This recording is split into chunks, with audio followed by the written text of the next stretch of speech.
Hinihintay na lang magpaputok ang mga Tsino. Yan ang babala ng Estados Unidos bago lusubin ng Amerika sa Pilipinas ang China.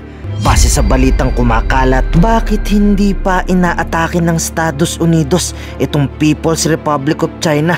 Gayong meron na silang video ng pangbobomba at pangbubunggo. Bakit hindi pa gamitin Mutual Defense Treaty ng Amerika? Ayon sa security analyst, hindi pa ito ang sinasabi ng Amerikang arm attack para i-activate ang Mutual Defense Treaty. Kaya magdasalan China nang di magkaroon ng putukan. Siguradong tapos sila sa West Philippine Sea.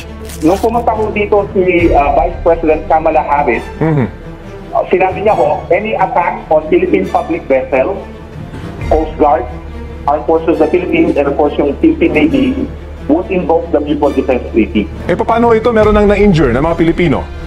Matitrigger na po ba ito yung MDT? Hindi pa po kinetic yung ginagamit, hindi pa po talagang lantaran dahak. So hindi pa natin masasabi ho yan na talagang this will invoke the Mutual Defense Treaty.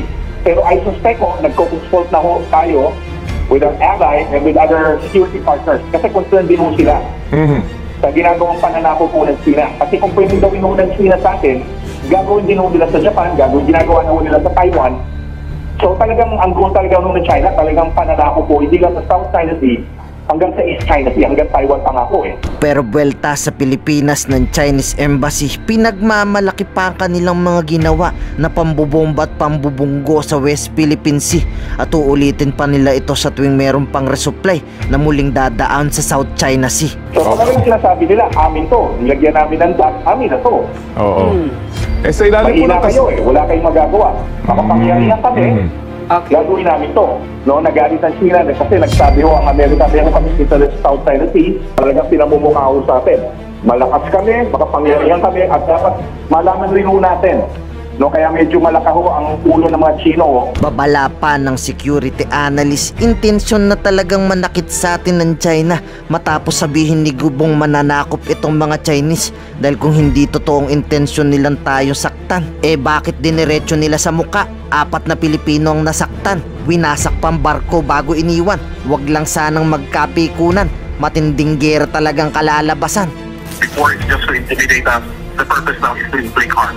So what will be next? Ang gagamitin ko yung termino na ginagamit ko ni Secretary Ibo Sidoro. Pananakop. Kumbaga sakupin ho yung karagatan. Pero talagang inigipit po talaga tayo ng China.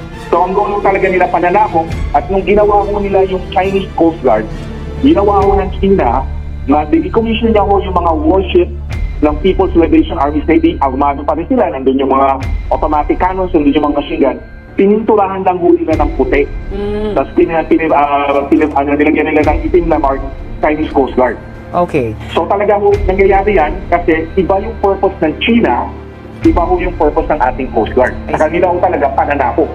Okay. So yung pagbangga, una ho yan, nagiging harassment lang, dangerous maneuver. Ngayon pagbangga, pero sinasabi ko nga ho, dahil armado yung kanilang Coast Guard, pag napiko na ho sila sa atin at nakita mo napipiko na, baka gumamit na rin ho sila talaga ng kinetic force o dahak. Unang-una ho, dapat natin itindihan mahaba ang labanan mo to. Well, kasi ang goal naman talaga natin, resupply lang, at ang goal talaga natin at maaari ayaw mag-escalate. Pero ginagamit mo talaga ng China yung escalation ladder. Nasa kanila ho kumbaga initialin. Kasi ang goal talaga ho nila, sakupin I-drive away yung talaga, hindi lang yung resupply, balak nila alisin yung BRP Sierra Madre at paalisin ho lang pwersa natin. Samantala, nagbitiw naman ng Philippine Navy sa PCG ng isang babala na hindi na ordinaryong CCG ang inaharap nila, kundi dating mga Chinese Navy.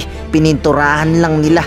Kaya kung tatawag PCG sa Philippine Navy ay darating agad sila.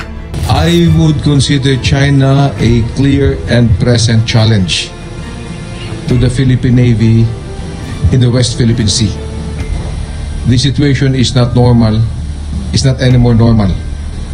But we are up to the challenge. Pero ayon kay PCG spokesperson Commodore J. Tariela, hindi pa sila hihingi ng tulong hanggat hindi pa umaatake sa kanila ang China, dahil alam nilang pag humingi sila sa Philippine Navy ng tulong ay siguradong puputok itong gera.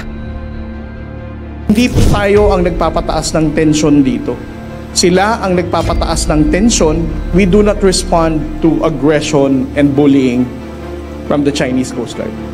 Kumbaga, we just take whatever they're doing. Ngayon, ikaw, bilang Pilipino, ano ang masasabi mo at reaksyon sa balitang ito? Mag-iwan ka ng komento sa ibaba at atin pong babasahin isa-isa.